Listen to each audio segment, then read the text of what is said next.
Good afternoon, everyone. Welcome. This is an introductory webinar about FileTrain. The purpose of the webinar here is to give you a relatively extensive look at what FileTrain can do and how it operates on a basic level. If you've received the invitation for our winter webinars, you will have seen that there are a number of FileTrain webinars on the agenda, and this is actually a bit of a prerequisites to follow the other ones. We'll be going into much more technical detail in some of these other webinars, building FileTrain installations where there is interaction with XML, there is interaction with databases, and so on. And in order to do that, it's important to have a good understanding of what the application is and what it can do. So this is an introduction webinar. The next one continues the introduction by talking about ways that you can simplify the stations that you're using in FileTrain and explaining a number of more or less organizational issues around FileTrain installations. But that's for the next webinar in the list. This one starts off with the basics. I have a small presentation that I have prepared. It is small, you'll see that, but I thought it was important to at least give you a few slides and give some background here, both on a technical level and on a product or commercial level if you want. So let me go through that, and then as you can see on the agenda after that, there is basically a demo of the product and then a little bit of a wrap up at the end. Okay, let's get started here. So what is FileTrain and why are we looking at this? FileTrain is an application from a Swedish software developer called Laidback Solutions. The application can be summarized in one sentence if you want. It's an automation application for repetitive tasks. And I've listed a number of different things that FileTrain can automate. In this way, it looks more or less abstract if you want, but you can see that it can actually automate a wide variety of things that typically you would have to do manually. And that includes things like moving files about, deleting files, copying, sending out emails, receiving emails, meaning getting attachments from emails, for example, and processing those attachments, getting and receiving files to FTP servers, but also more advanced things like reading and writing text files, reading and writing XML files. You can connect to databases. There are a number of different databases that are supported, and you can store information in a database or retrieve it from a database. And then there is a list of other applications that are integrated with plugins inside of FileTrain so that those can be automated as well. And you can see a list on there, including things like Kala's PDF Toolbox or Claro Alpical. And then by extension, any application that uses hot folders or can be addressed through a command line, has a command line interface, can also be integrated into a FileTrain station. So it's a wide range of tasks that can be accomplished, and typically FileTrain is used so that things that otherwise would have to be done in a manual way can now be done in a fully automated way. And that saves time, but more importantly, it also standardizes the tasks that are being done, and it saves on errors that people make while automating or while doing those things manually. If you automate, then obviously they are always done in exactly the same way. That sounds like something that should be very expensive, but it is not actually. FileTrain is 2,500 euros, as you can see, plus a software maintenance agreement.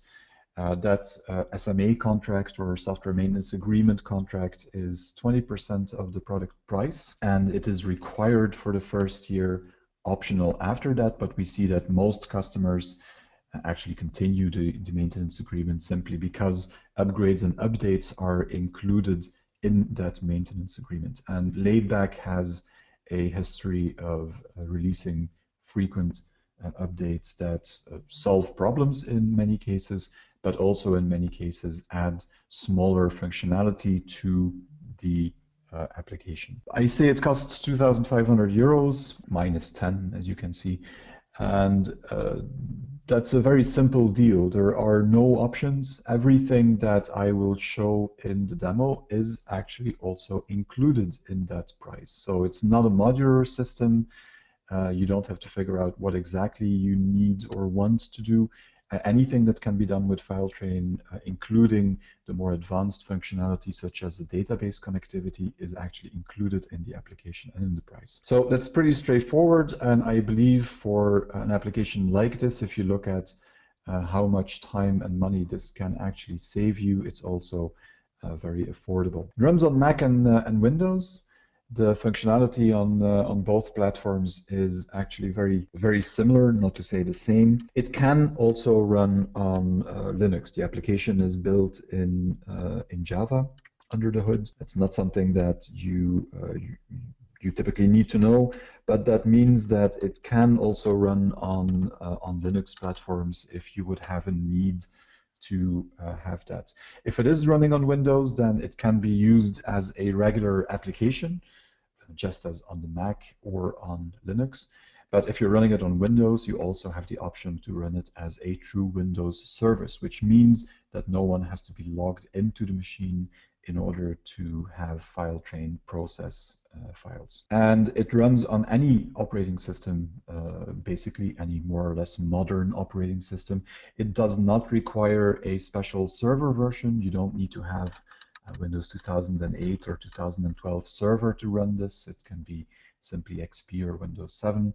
It also doesn't require any other special applications or databases or whatever to be installed. It's fully self-contained. Installation is very simple as well. It's a regular installer that you run, and afterwards you have desktop software that you fire up.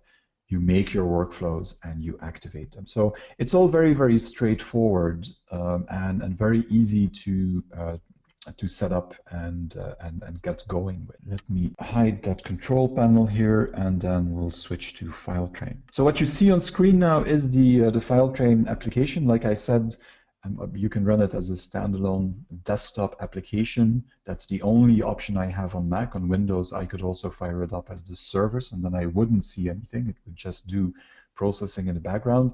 But if you fire up the desktop application, then this is the first screen that you get to see.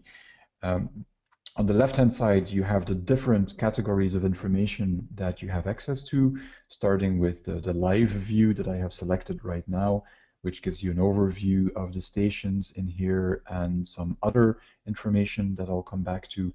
And then I have a configuration section, and you can see analysis, plugins, and support information. And I'll be going over all of this to get you comfortable with what you have available in the application and how it works. The key to understanding FileTrain really is the building blocks for the automated workflows that you have. And those building blocks can be found here. You have stations, sources, filters, and actions. Those are, if you want, the most important parts of FileTrain that you have in here. A station is an automated workflow. So each of these stations that you see in the list here is really an automated workflow that, if I activate it, will perform a number of tasks. What these stations do, the actual tasks that they perform, are being determined by the sources, filters, and actions. And you can see that I have many more actions, filters, and sources than I have stations. So each station in my setup contains a list of different actions, the building blocks that tell it what to do. It's important to understand the structure, and it's very important to understand that each of these building blocks can actually, it's like a Lego box if you want. You can use these building blocks in multiple stations. So if I create an action to connect to a database and store information, I will do that here, for example. I can give that action a name and I can set up its configuration. Once I have created that, I have a little building block that I can now use in any of the stations that I have in my installation. And that same concept is true for actions, filters, and sources.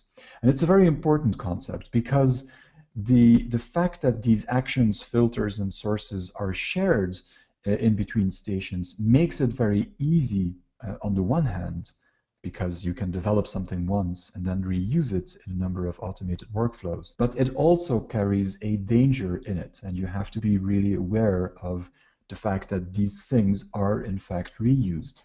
If I change an action that is used by 5 different stations, I'm effectively changing the behavior of those 5 stations.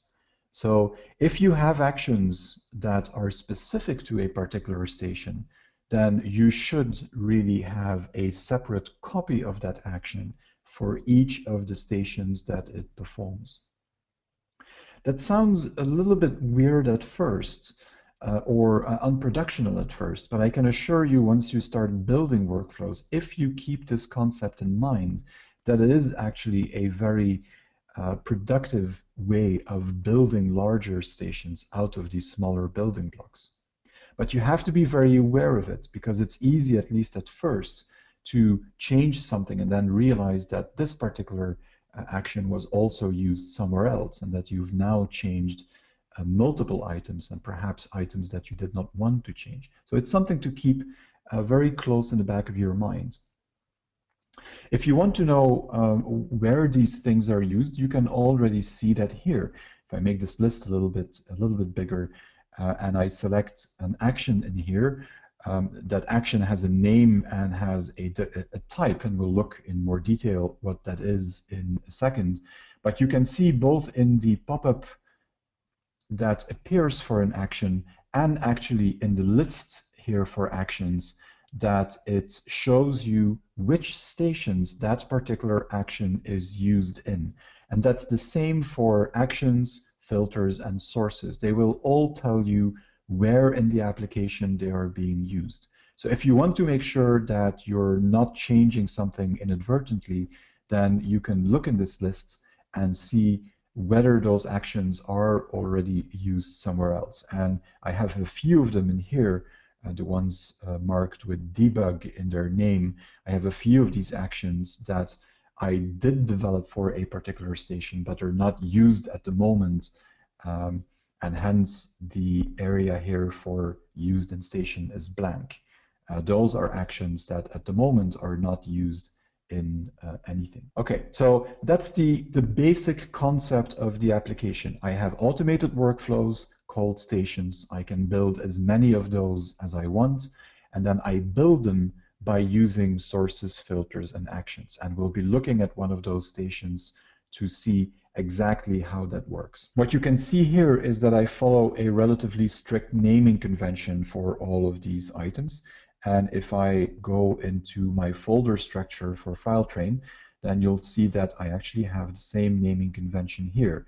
I'll give more information on naming conventions and organizational issues, and how you can organize folder structures and stations and actions in the next webinar, when we talk about hints and tips to keep your FileTrain optimally running and in good shape. But for now, just remember that I have this list of stations and I have a naming convention in here. And what I'll do is I'll build a very simple station for you that does pre-flight. And while building that station, you'll get an idea of what all of these different building blocks are used for and how it all comes together. Now, in order to do this in a bit of a structured way, I'm going to create a new folder called Webinar Preflight according to PDFX. Let's call it that. And that will be a main folder. And I want to build a station that has a hot folder, so an input folder. And for this example, I'm going to put it as a subfolder of my main station folder here. And I want to have output from my automated workflow, and the output that I expect is good PDF files. And if there's good PDF files, there's probably also bad PDF files, the ones that fail pre-flight. And because I want to automate something, I also want to generate reports. And let's generate PDF and XML reports in there. So I'm just creating a number of folders in a real-world production workflow. I can imagine that this input folder, for example, would be a shared folder, or that it would live on a different server. All of that is possible. I'm just trying to keep things simple in the example I'm building here. So essentially what I want to build here is a station that says, look at the files that come into my input folder, pick them up automatically, pre-flight them, and then dump them into the good PDF or bad PDF files folder, depending on the pre-flight result, and generate me PDF and XML reports so that I can see what is good or not good with them. That's what I want to accomplish. And with that, we go back to FileTrain here. I have a little plus button at the bottom of each of these lists, and obviously that will add an additional element. In this case, I'm looking at stations. So the plus button allows me to add a station, and it gives me a relatively simple looking window, and you can already see the basic building blocks in here. I have a list where I can add sources. I have a list where I can add filters and then actions. So let's start with those sources. And actually, before we go to sources, let's start by giving this thing a name. If we build a station, it's important to have good file names. So let's call this webinar, and we call this pre-flight. So I'll just give it the same name, pre-flight, according to PDFX. I can also have a description in here, which is very useful to do, because if you come back to a station 6 months from now, a description may help you to understand what exactly this is accomplishing. So I can have my description about that in here. I can set activate on application start, which typically in a production workflow is something that you would want. I'm going to switch it off in here because I'm not in production. I'm having a test environment or a building environment if you want.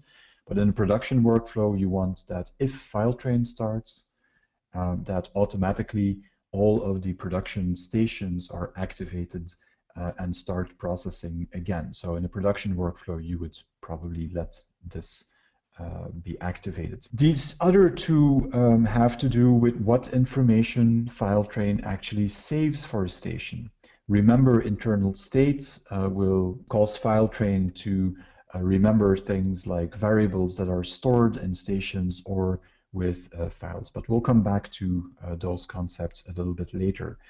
And the cache will come back to as well. It can be a very useful concept, but for now, just leave the default values for these, and we'll move down to the sources area here. And in sources, I can now do two things. I can click on the plus again to add a source, and then you can see that there are different types of sources. Or I can make it easy for myself, and I can go to my folder with input. We make that a little smaller. So those folders that I created have that input folder, and I can simply drag that on top of the sources area inside my station. And by doing that, I add a folder source to my FileTrain station. So basically, that is the same as going to plus and then selecting folder and then choosing where the location of that folder is. It's just easier to drag and drop that into the list. What does that input source do? Well, I can click on the configure button here, or I can simply double click on the input source itself, and then it opens the editor for that input source. And you can see it's a folder that is going to be checked. That, of course, has a name by default. If I drag and drop, it takes the name of the folder. And because I have great regard for naming conventions, I'll use the same prefix as I'm using for the station itself, so webinar. And you can see that it automatically now gives me or filled in the full path to that input folder on my disk. The browse button, of course, allows me to change that once I'm done. I can choose whether I want to check only that folder or also subfolders by simply switching on the scan subfolder option in here. What I am going to change is the frequency with which folders are checked. And I'm doing that mainly because I'm building a test workflow here and I want things to be going quick. There are two timers that are together responsible for deciding how quickly a file will be picked up by FileTrain. The first one is the scanning setup, and by default it's set to scan every folder every 15 seconds. Now you can imagine that scanning a folder, it takes some time, and if you have 1,000 folders that you want to scan because you have a lot of stations, then that could actually take a considerable amount of time to run over all of these folders and make sure there is nothing new in there. And that's why you can change that schedule. The default is 15 seconds. For a test setup, I prefer to actually set it to 1 second because then the pickup is almost immediate. But if you are in a production environment, I would look at what that particular station does, and it would not be uncommon to, for example, have 600 seconds, which is 10 minutes. So you have to really look at each station and decide how frequently it has to run, and that determines how frequently FileTrain will now scan that particular input source and pick up files that it finds in there. You can see that you can have very simple frequency setups, but you can already appreciate that there are quite complex things that you can accomplish here as well. So I can say weekly, for example, every week and only on Monday, and let's do this at 6 a.m. So this would be an input source that is checked only once a week on Monday before the start of the working week. A little bit more complex, but very, very useful. I could choose to do this only on Monday, or if it's a cleanup task, I could choose to do it only on working days or only during the weekend. So there's a lot of different ways you can set this up. Again, for the demo, I'm just going to set it to 1 second. That's how most of my testing workflows are built. And then the second number that determines how quickly files are picked up is the safety margin. And that safety margin, I'm also going to change to 1 second. That safety margin determines what the time is between FileTrain seeing a new file arrive in a folder and the moment that it actually starts processing it. And the reason that there is this safety margin is because, especially when you start exchanging files between different operating systems, there is a chance that a file will be written with a size of 0, for example, and that it will be closed by the process that is dealing with it, and then only a few milliseconds later it will open it up again and start writing to it. So different operating systems have different ways to work with files, and the safety margin makes sure to not start using a file before it is actually ready for use. So it's important to have this set at something. And again, for production flows, the 5-second interval is not a bad thing because I'm on a Mac, only on a Mac without external drives or anything like that.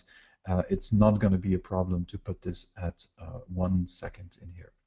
You can see some other options here. The most important ones are probably the invisible objects and the zero-sized objects that you can ignore. In most normal workflows, you can simply leave all of this to the default values and say, OK. So I dragged and dropped this into my station window. I changed the frequency with which this particular input source is checked. And now we have a station that will automatically monitor a folder for me. How do we tell that station what to do with the files that it finds in that folder? Well, that is done by these filters and actions.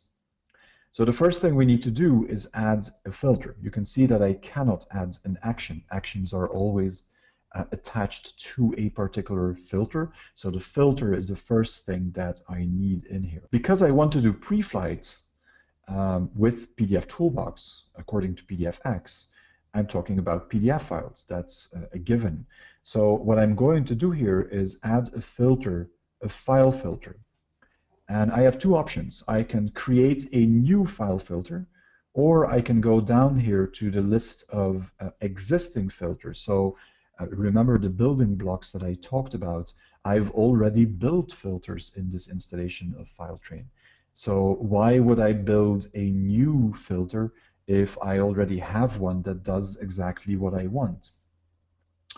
So what I can do here is look for something that will filter PDF files, because that is what I need. And I happen to have one like that. I simply select it. And if I now select it in the list, again, I have a configuration button, but I can simply double click on the filter itself as well. And that shows me what the settings are for this particular filter. I could go in and change the name. I could also go in and change what that particular filter actually does. If I don't want to filter on PDF, I can add a different extension. If I want to filter on PDFs, but only PDFs that start with ABC, I can add ABC as a prefix in there, and that will now match only PDF files that start with ABC. But again, be very, very careful about what you're doing.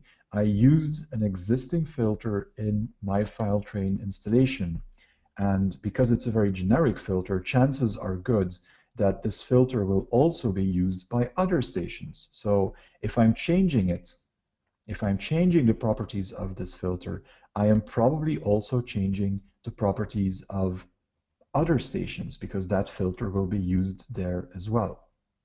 And remember that you could go to the list of filters and then see what the full list of stations is that actually use that particular filter, if you want to be sure of where it is used.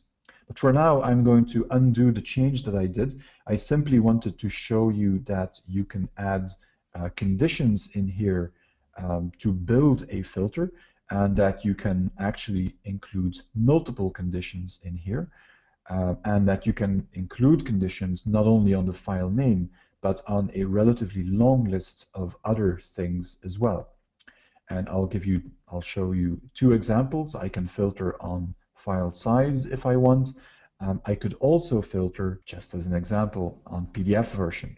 Because this is PDFs that we are filtering here, it might be useful to say, well, if the PDF version is larger than 1.3, I want to do something special. And you can build a filter that actually accomplishes that. But it shows a wider possibility. It shows the possibility of these filters to use metadata about the files to do the filtering. And that, of course, is a very powerful concept. If I have images, if I have PDF files, then I can filter based on the metadata that is in these files. If I have a file type that supports XMP, I can filter based on the metadata fields in the XMP. And I've added one here that was publication title. So I could say if the publication title is Elle, for example, then you have to do something. So you can really make very, very fine-toothed, very, very precise filters to determine which files you want to work with in this particular station. Okay, let me cancel this so that we go back to the default filter for PDF files. And I've now added that, so I can go back in here and I can go to actions. And the same thing applies here. I can use an action that I already built by going to existing actions and then searching for an action that I've used before or that I've built before. Or I can build my own action for this particular workflow. And because this is a demo, I am going to build one from scratch. And what I will build, you can see the list here. I'll talk about that a little bit more very soon, but for now I am looking for where PDF toolbox is, and for some reason I'm overlooking it here. This is a PDF toolbox action, and again I'm going to be doing the same thing. I will give this a good name that fits with the name of the station that I'm building, and I'll call it pre-flight with the PDFX1A profile. This action uses PDF toolbox. Now, how does FileTrain know where PDF toolbox is and whether I have PDF toolbox on this system? Before I complete this action, I'm just going to OK this. It's not fully set up, but that's OK. I'm going to OK this station as well for now, and you'll see that appear in the list, because we need to understand where FileTrain finds PDF toolbox. In order to see that, I need to go to configuration on the left-hand side and look at external tools. In the list of external tools, one of those is Calas PDF toolbox, and you can see that it actually found it. There is the path to the PDF toolbox executable here. You can see that it found PDF toolbox, and my PDF toolbox version is 7.5. So that looks good. So in this configuration setting for the external tools, I can specify where PDF toolbox lives, and I can also specify two additional folders, a folder with profiles, and that is one of the folders. If I move up one level here, that is a folder with resources that I've created for that purpose. So I've set that profile folder to that folder that I've created, and where I put a number of Calas PDF toolbox profiles in.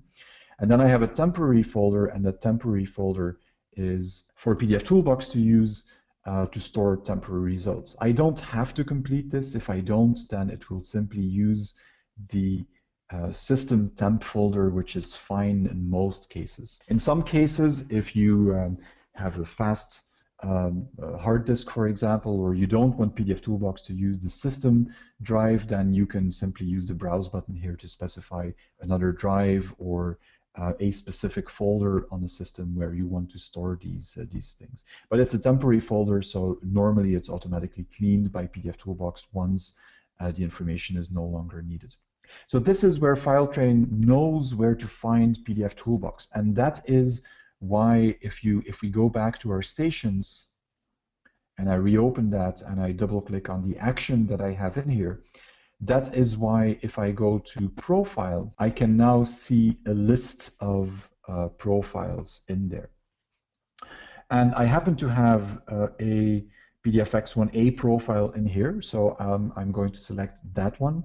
And that basically tells FileTrain that whenever a file is picked up and it's a PDF file, to send that PDF file to PDF toolbox for further processing, and to use the convert to PDFX1A ISO-coded profile to do that processing with. So that is the profile that is going to be used to examine that, that file that was found there. And then you can see a range of other options. And remember what I said in the beginning, I want good files to go in one folder, bad files to go into another folder, and then I also want to generate reports. And luckily, I have a section here that is called results, and I have a section called reports. So I'm guessing that we're going to need both of those. Let's start with results. The plugin that FileTrain has for PDF Toolbox has a very easy setup for the resulting files that come out of PDF Toolbox. It says at success, so if everything goes well during pre-flight, do this with the output file.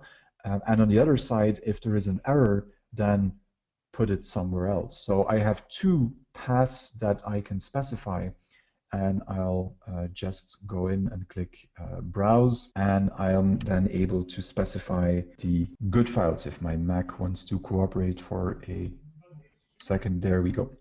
So if I go here and I select the good file folder, I can simply put that in, and then either I use browse on the other one as well, or I can even simply say I know it's called bad PDF files, and put it in like that. So now I have an output path if everything goes well, and I have an output path if something goes wrong. And what will be stored in here is the result of the pre-flight, right? Now, this is the easy setup. I'm not going to spend much time on it. I will show it next webinar, but there is also an advanced setup, because PDF Toolbox can be much more fine-grained when it comes when we talk about results. You can specify in much more detail what has happened. Are there errors? Are there warnings? Are there informational messages? Were any fixes done to the PDF file or not? So you have a much wider list of options that you have, and the plugin for PDF Toolbox allows you to specify all that. But for now, I'm happy with the easy setup. If we go to reports, then it's the same very easy and straightforward setup. I can choose the language for my reports, and these are the report languages supported by PDF Toolbox. So I could set this to French or German, for example. And then I can add the report that I want. And you can see that I can add many reports. PDF Toolbox is kind of neat in the sense that if you do pre-flight, you can generate as many reports as you want. The pre-flight is done once, and then the result is reused to generate those different reports. So what I'll do here is I'll say I always want a report. I want a report with comments. You can see that there are many different types that you can generate. But the PDF with comments is a PDF report with annotations on top of it. I want to include an overview. I want the annotations to be on a low-res version of the incoming file. And then I can specify where to generate that report. And we'll do the same thing. We'll say, put these in the reports folder. I can specify a subfolder in there if I want. So I could say, well, if it's a PDF report, put it in the PDF subfolder. That folder will automatically be created inside my reports folder now. And I can specify a file name. And I actually don't like log in there. I like report much better. But you can see that there is this weird %f% item in there. And while I will not be talking too much about this right now, you should realize and know that FileTrain supports what they call macros. And a macro is very similar to what you would use in Excel, for example, when you're doing calculations.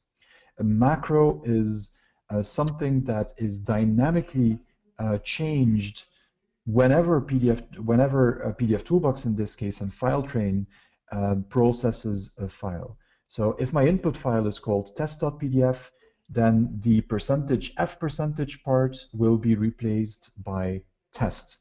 And my report in this case will be called test_report.pdf. So this is one report that I want, but I said I want two reports, and I'm simply going to set this to XML, and we'll use the same folder, but I'm going to put the XML reports in a subfolder called XML, and then instead of having this, because this is not good, I'm simply going to use the same name as the incoming file and add an XML extension. And for both, actually, and I should go back to the other one and do this as well. For both, I'm going to request an override if the report already exists.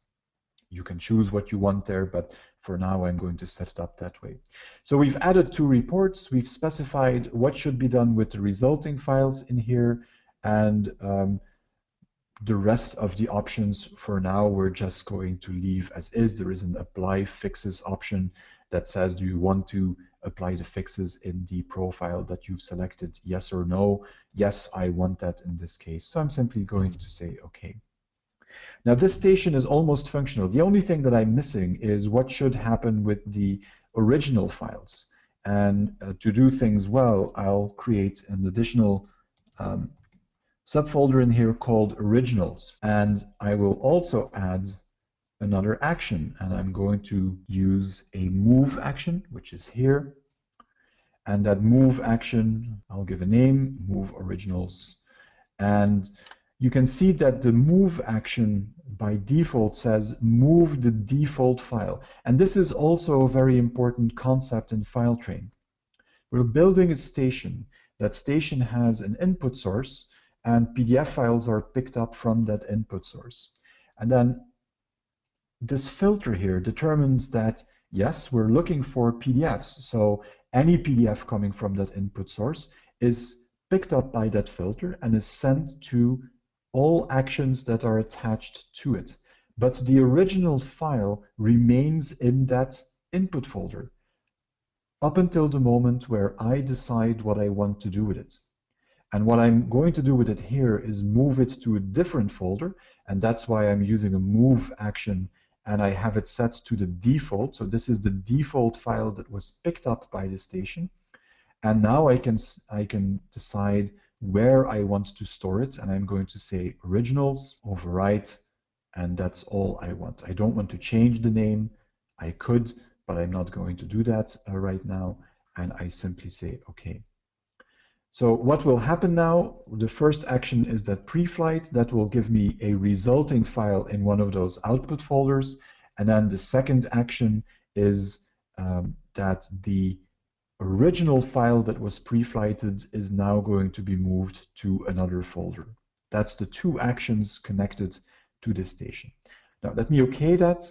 You can see that there is a little red icon in front of the station. I can say start station, and then we'll see that it becomes green. And once that is the case, we now have a workflow that will scan that input folder that we have here, and that will automatically pre-flight files that go through it. So let me open these up so that we can see what happens, and let's see whether we built this correctly from the first time.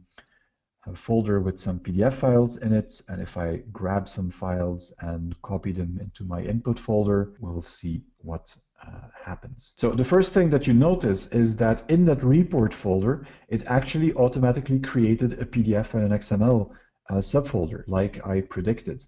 And then if I open these up, you'll see that the XML version of the pre-flight report appears in the XML subfolder, and these are the annotation reports for PDF Toolbox. So this is the pre-flight report in PDF, and this is the pre-flight report in XML. My files were put in the good PDF files folder in this instance. Why? Well, the profile I'm using is a Convert to PDF X1A, which is a pretty liberal open profile. So PDF Toolbox could correct everything I dropped in that input folder. So the result is good, and the files end up in the good files folder. The original files that have not been changed have been moved into my originals folder, and so I have everything that I wanted to do. As you could see, not very complicated. I have an input source. In that input source, specify what I want to do with the PDF files, and then I attach a number of actions to that. Now, there is a few other things that need to be said about this, of course. This is a very easy example, but of course you can make it a little bit more complex. And one of the most common ways to make it more complex or more powerful, because that's the same thing in this case, is by having multiple filters. This only picks up PDF files from that input folder. So what happens if I have a JPEG image that I drop in there? Well, right now, the way I built the station, nothing is going to happen. It's simply going to remain in that input folder. If you also want to process JPEG files, then I can either change this filter if I want to do the same thing with PDF and JPEG, or if I want to do something different, I could say, I'm going to add a filter. Let's see if we have a filter that, well, let's take the PNG files filter. It's almost the same example. Quickly open that and show you that that now filters out on a different extension, PNG. And now I can add different actions for PNG files. So I could, in my folder for that station, let me close these things up and tidy up a little bit. So in my folder structure here, I could say, well, if someone sends me PNG files, then I simply want to store them in a folder and not bother with them. Well, store them means action, move. We'll call that webinar move PNG files. The default file, because it's the file that is coming in, and then just as I did before, I set the location that came in.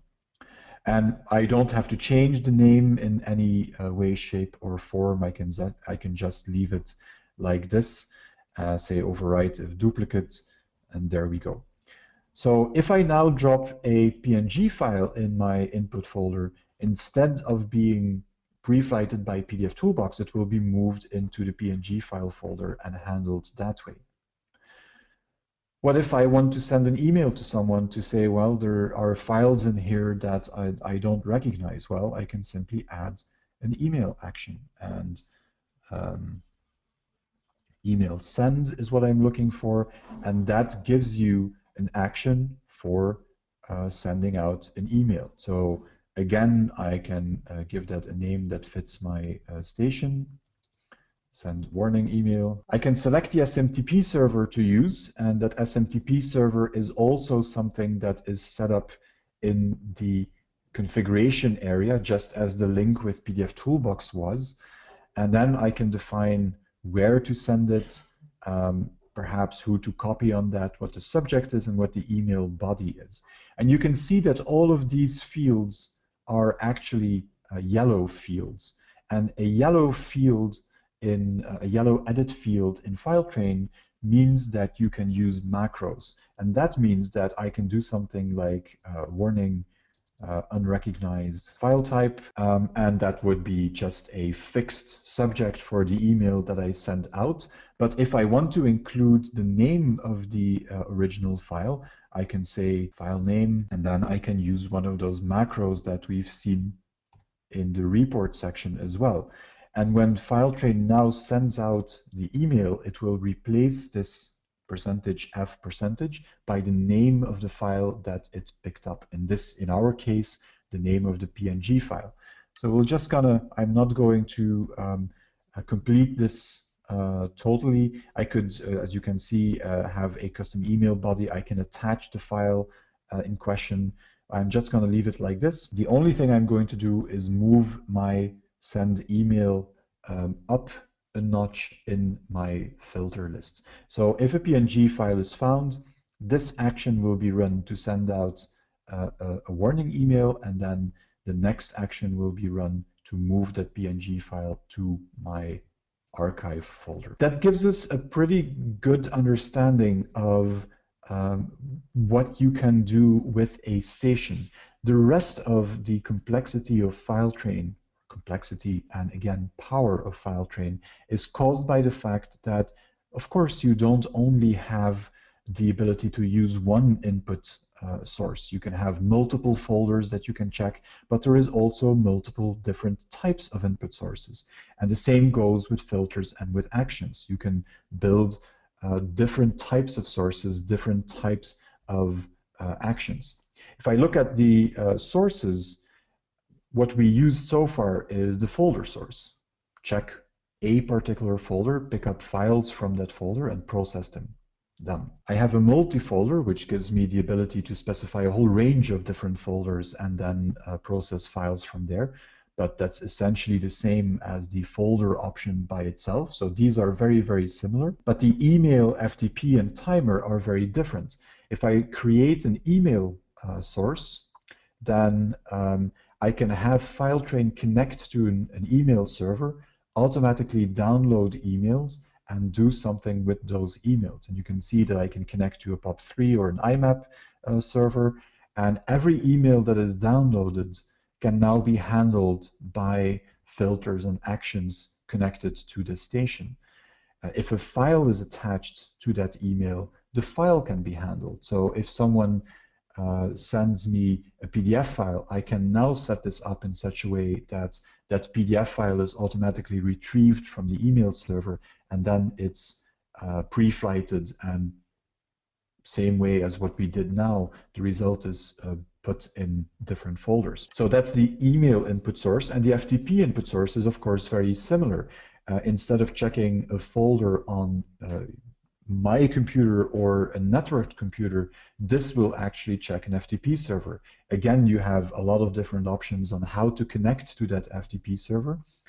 And you have the same options here, which folder on the FTP server you want to check, you want to scan subfolders, what is the frequency with which you want to check that. So the same kind of setup you had for a regular hot folder, you now also have for FTP. And of course, you can have these three types of input at the same time.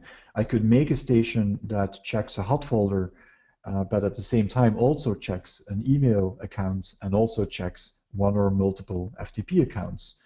And the result will be that a file will come in from any of those different input sources, and it will, if it's a PDF file, will be handled by these actions set up in the station. If it's a PNG file, it will be handled by some of the other actions that I've defined here. And then the last one I'm just going to show as well, because it can be a very useful one, is a very special one as well. It's a timer. So in this case, it's not an email or a file that triggers the fact that the station starts doing something. It really just is a timer. This is a station that is automatically triggered once every 300 seconds in this example, but I again have all of the same options to configure this. So I could say I'm going to build an automatic archive station that is going to run over a number of folders and look at files and automatically move them to an archival location. And I want to do that not on Mondays because people are working. I want to do that on Saturday, and I want to do it in the evening. So let's say 11 p.m. on a Saturday, because I know nobody will be working at that point. That will simply trigger the station to do things, and I can then add a number of actions to my station that determine what you want to happen at that particular time of the day. That could be moving files around, it could be generating reports from a database, any of those types of things. So that's the first level of flexibility that a station gives you, the capability to use multiple input sources. The second level of flexibility we already talked about a little bit. That's the capability of having these very flexible filters that you can build with multiple conditions and so on. And then not only can you build filters based on a file name, but I can also build filters based on a folder name. When I'm checking emails, I can actually check properties of the email that comes in and filter on that, perhaps to weed out spam or something like that. And then I have some more specialized filters like a timer and a miscellaneous filter, and that is a more advanced topic that we'll come back to in a later webinar. But you have the same flexibility of being able to build different types of filters and to be able to use different filters in the same station. And then, of course, the biggest flexibility, if you want, comes out of the fact that there is this long list of actions that come with FileTrain that you can use. If you run across the list, most of them are actually quite easy to understand. There are a number of actions that link to third-party applications. Add point is one of them. All of these cargo actions are part of that category.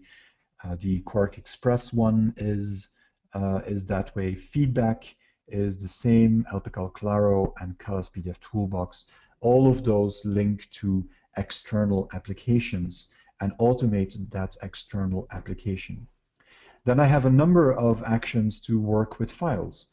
Copy, we've already used move. There is a delete action to simply delete a file. So those do things with files and allow me to send files in different directions.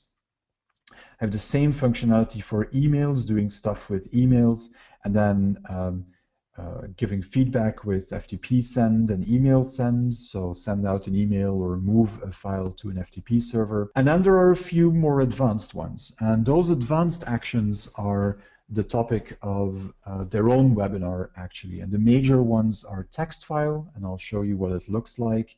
A text file allows you to write out a text file on the fly, and this can be very useful. There are a lot of tools, and PDF Toolbox is a good example. There are a lot of tools that use text-based configuration files. Well, this action here allows you to write such a configuration file to disk dynamically as part of a station. And because this is a yellow field in here, you can see that you can use these variables or macros as they're called in here, and that the content of that text file that you write out is really a variable thing. And that's a very powerful concept, and we'll see that come back in some of the more advanced examples in a later webinar. And the other advanced action that we'll talk quite a bit about in an upcoming webinar is the database action. And again, I'll just show you what it looks like.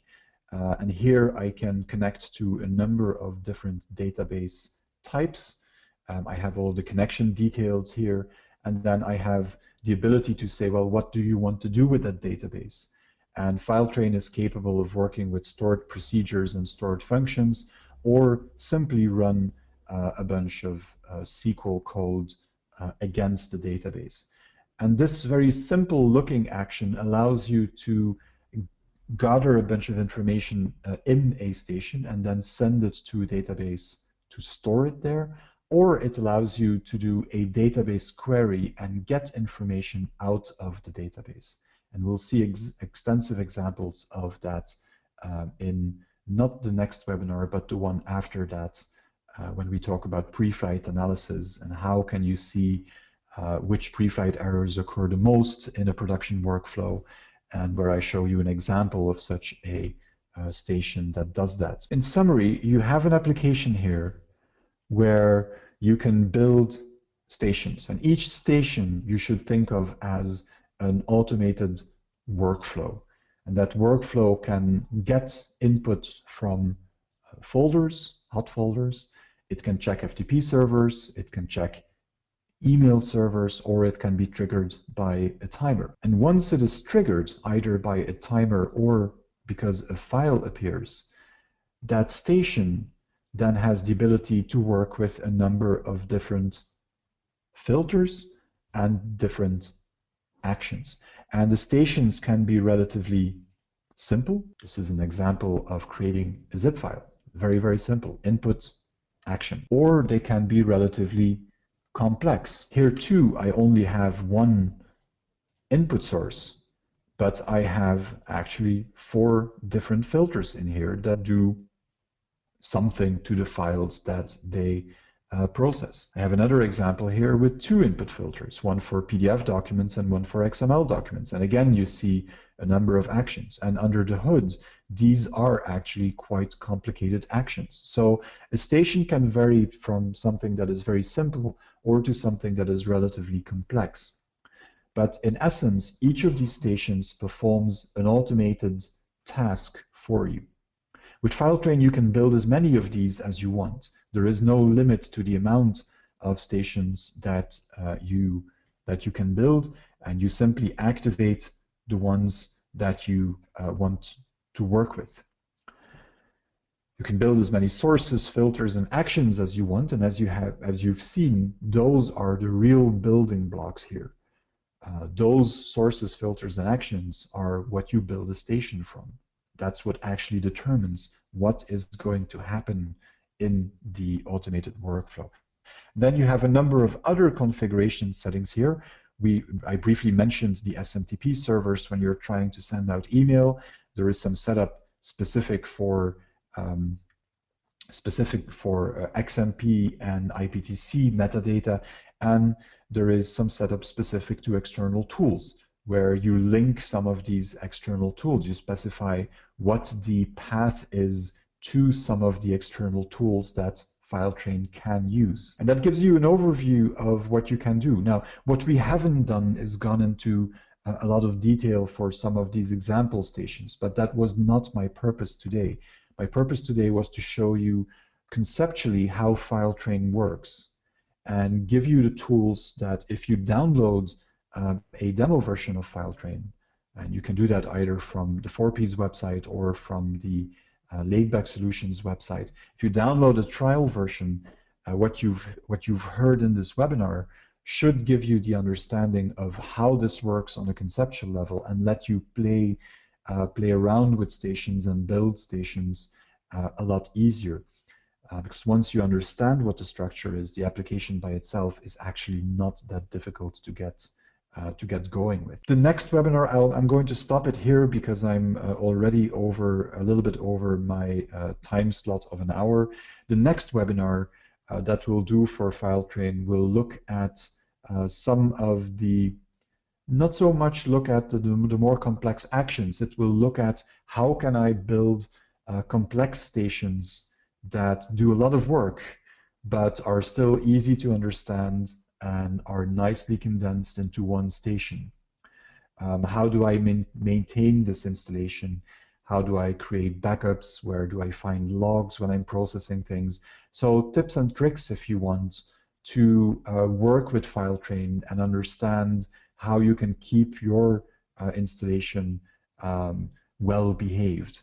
And then the webinars beyond that in this winter series, I believe there is one on December 23rd, a few days before Christmas, and then we have one a few days before New Year as well. Those two webinars really focus on more advanced things inside of FileTrain. If you are interested in FileTrain and getting to know more, I would advise you to either follow the other webinars that we're going to do, because we'll actually go into a lot more detail on specific use cases of what can be accomplished, or I would urge you to go to either our website or the Laidback Solutions website, and on that site you have the ability to download FileTrain, and that's a trial version that is fully functional for 30 days, and that will allow you to test out what you can do with the application. Don't hesitate to get in contact with us. We can also jump on a GoToMeeting session and show you something in more detail, or if you have a quick question, we can answer that through email as well. That is the end of what I wanted to show. Thank you to join in on this FileTrain webinar. I hope it's made it clear what kinds of tasks you could do with FileTrain and how powerful it can be. I'm looking forward to seeing all of you back on the other webinars about FileTrain.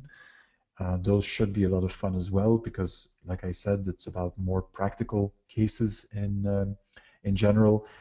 So I'm looking forward to seeing you there, and I wish you a very nice rest of your evening or your day.